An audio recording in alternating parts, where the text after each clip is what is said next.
We're back with head football coach Mike Clark, and we just got word today that the game against North Carolina Wesleyan is postponed.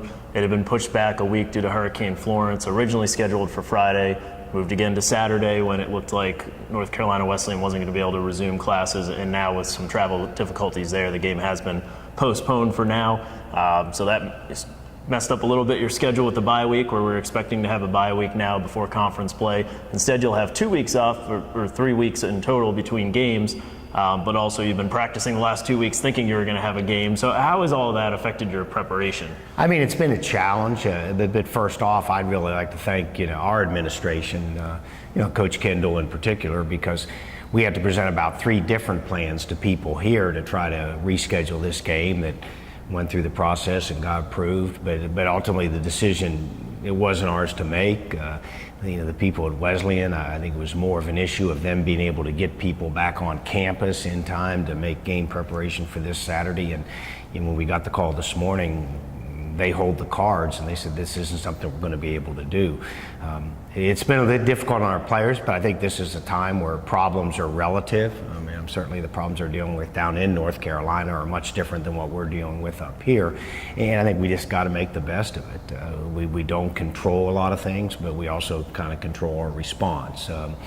Did we put in 3 days last week and yesterday practicing for North Carolina Wesleyan? Yes, we did. And now that's filed for right now, but I think we're going to try to take today. It's going to go out and it's about, hey, here are fundamentals that win football games regardless of who you're playing, and then we're going to have to readjust our preparation and try to get ready for a Guilford team that is averaging about 61 points a game. So we've got some conference challenges, and sometimes it isn't, you got to play the hand you're dealt, and I think our kids have been pretty flexible, our coaches have been pretty flexible, and I got to move on from what I don't control.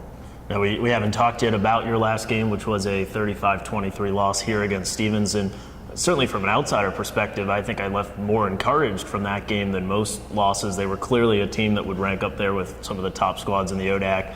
You ended up 13 for 17 on third downs. Offense looked like they were moving the ball a little better, only their second game with a new coordinator. Ultimately, it came down to 2 sequences. I felt there was a fake field goal that they scored off of. That's a 4 to 7 point swing.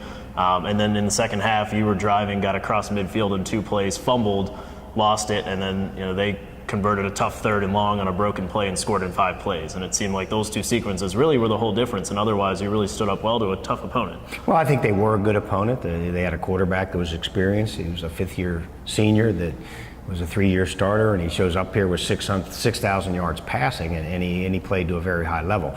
I think I was proud of our kids because 2 things. In our preseason game and against Gettysburg, we lined up against a team that didn't have speed. These kids could run, on both sides of the ball in multiple positions, and I thought our kids responded well to playing against a fast football team. When we got a little bit behind there, late in the 3rd quarter, early in the 4th, there really wasn't any panic. We kind of stayed to our plan and, hey, execute a play in the kicking game late in the game, get them backed up, and we needed another possession to try to win that game, and we weren't able to pull it off. That seems like a long time ago, and it was, but I do think it's something we were able to study and learn from with our kids, regardless of what's happened over the last 2 weeks. I've been playing open date, and that's a pretty good. My record against them is pretty good, and we've had to have that be our program these last 2 Saturdays. But my hope is that our kids will kind of respond. Yeah, it's a layoff, there's no question, but Guilford moved their game up against Davidson, so they have a 2-week and 3-day layoff, and we have a 3-week layoff. It's something we're both going to have to deal with, but I do think I'm going to be able to go on the road and say I'm prepared for Guilford. I've had equal preparation. If I was playing on Saturday and they had 2.5 weeks to prepare, that would not have been the case, and certainly we got a big challenge in all our conference games. So when you do take the field for the first time in 3 weeks, you will be facing that Guilford team. They're averaging 658 yards and 61 points. They're also conceding almost 700 yards a game and 63 points, not numbers you see very often. But they've had high-scoring offenses before. I think you've had some success against them. I actually think about the game 3 years ago, not that any of the same players will be on the field, but they came in here averaging 52 points a game with an All-American quarterback. You really slowed them down, ultimately fell 23-20 in another game that just came down to 1 or 2 plays. But I think you've had some success preparing for that offense in the past. Well, I think with 2 weeks, I think our kids, our coaches do a good job, are well schemed. I think our kids try to learn. I think we might not be real big on defense, but we run very well. That will always give us a chance, I think, to compete.